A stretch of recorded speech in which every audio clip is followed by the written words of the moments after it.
Bismillahirrahmanirrahim. Assalamualaikum warahmatullahi wabarakatuh. Di video kali ini kita akan membahas soal SKB lagi tentang fikih Islam. Sebelum kita latihan mengerjakan soal, jangan lupa subscribe, like, and share. Selamat latihan ya.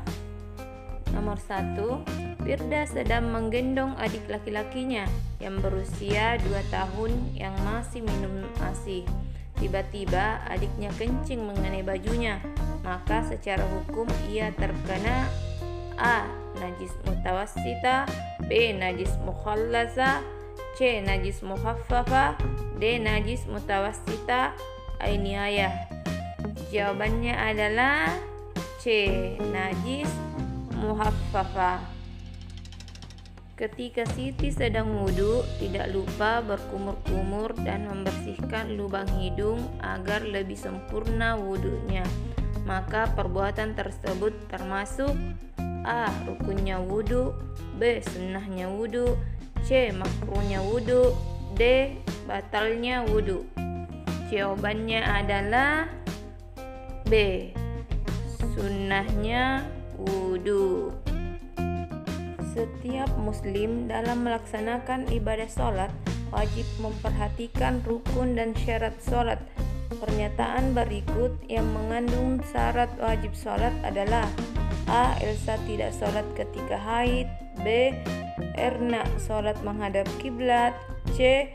Nabila berwudu sebelum sholat, D. Epi baru sholat ketika masuk waktunya.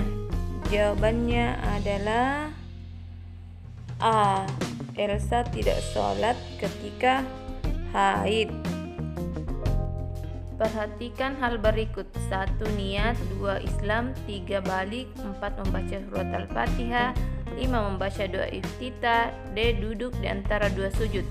Di antara hal di atas yang termasuk rukun sholat terdapat pada nomor A. 1, 2, dan 3, B. 1, 4, 6, C. 5, 4, 6, D. 1, 5, dan 6. Jawabannya adalah B. 1, 4, dan 6.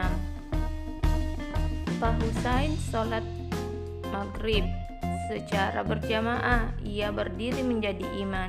Pada rakaat kedua, ia tidak duduk tasyahud awal, tetapi langsung berdiri. Yang harus dilakukan makmum adalah A. Bagi jamaah laki-laki mengucapkan subhanallah, B. Jamaah perempuan mengucapkan Allahu Akbar, C. Tetap mengikuti semua gerakan imam, D. Semua jamaah baik laki-laki maupun perempuan membatalkan sholatnya.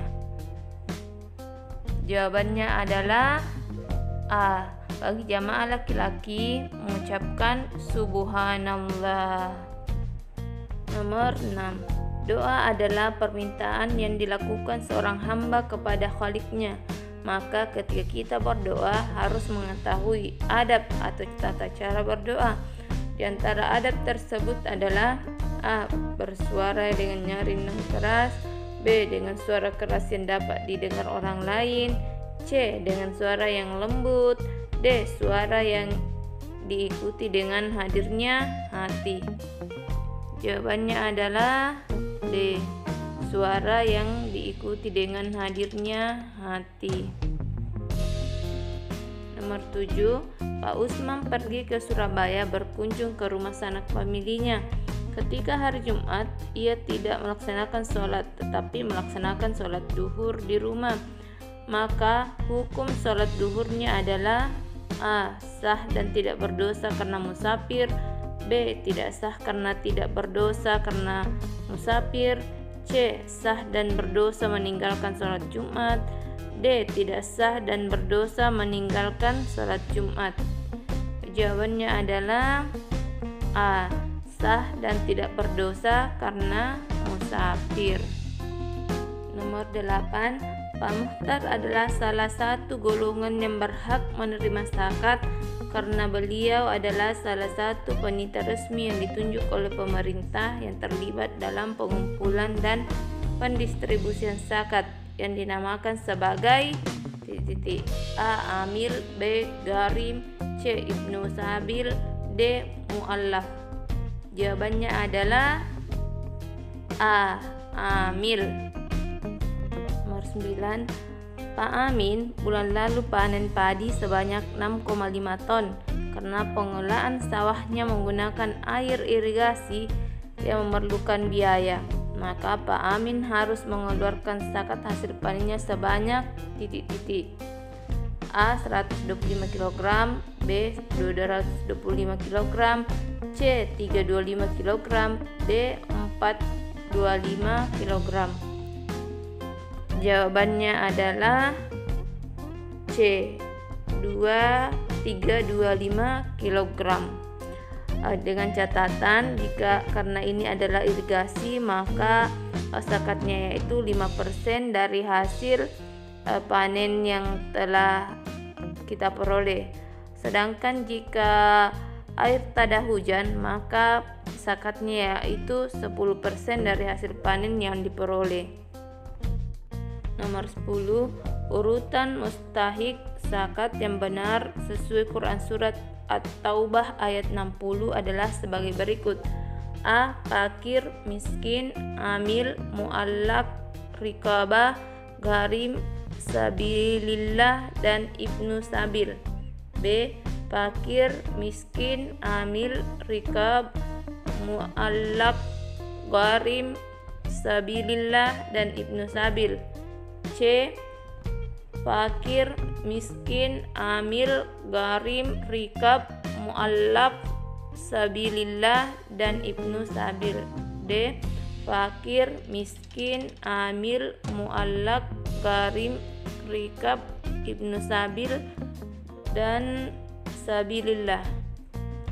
Jawabannya adalah A, yaitu fakir, miskin, amil, mu'allaf, riqab, gharim, sabilillah, dan ibnu sabil. Nomor 11. Pada hari Senin yang lalu, setelah upacara bendera di halaman madrasah, diumumkan bahwa Aulia Ananda Putri meraih nilai tertinggi dalam tes padanan materi, sehingga dari pihak madrasah memberikan penghargaan atas prestasinya berupa beasiswa. Pemberian demikian disebut A. Sedekah, B. Hadiah, C. Hibah, D. Infak. Jawabannya adalah B. Hadiah. Nomor 12. Di antara hal berikut yang bukan merupakan persamaan antara sedekah, hibah, dan hadiah adalah A. Perbuatan yang dapat sama-sama mengurangi jumlah harta benda, B. Belajar membantu dan melatih sikap empati kepada orang lain, C. Membuang jauh sifat kikir dan meringankan beban orang lain, D. Menjalin silaturahmi dan diberikan tanpa ada maksud lain. Jawabannya adalah A. Perbuatan yang dapat sama-sama mengurangi jumlah harta benda. Nomor 13. Setiap kali datang hari raya Idul Adha, Pak Gunawan berusaha agar ia bisa menyembelih beberapa ekor kambing untuk berkurban sebagai bukti rasa syukur atas rizki yang telah diberikan oleh Allah SWT kepadanya. Nilai ibadah yang diharapkan oleh beliau adalah A. Menambah ramai hari raya Idul Adha, B. Banyaknya fakir miskin yang datang ke rumahnya, C. Sarana untuk mendekatkan diri kepada Allah SWT, D. Membantu penjual kambing untuk mendapatkan rizki. Jawabannya adalah C. Sarana untuk mendekatkan diri kepada Allah. 14. Pada suatu hari, Bu Fatimah membeli baju untuk anaknya di sebuah toko. Karena anaknya tidak diajak, dia ragu dengan ukuran baju kira-kira cocok atau tidak, sehingga sebelum ia memutuskan untuk membeli dan membayarnya, akhirnya berkhiyar dengan penjualnya. Apabila nanti ukurannya belum cocok, bisa ditukarkan. Dari ilustrasi di atas, termasuk jenis khiyar: A. Majelis, B. Syara, C. Aibi, D. Alai. Jawabannya adalah C. IB.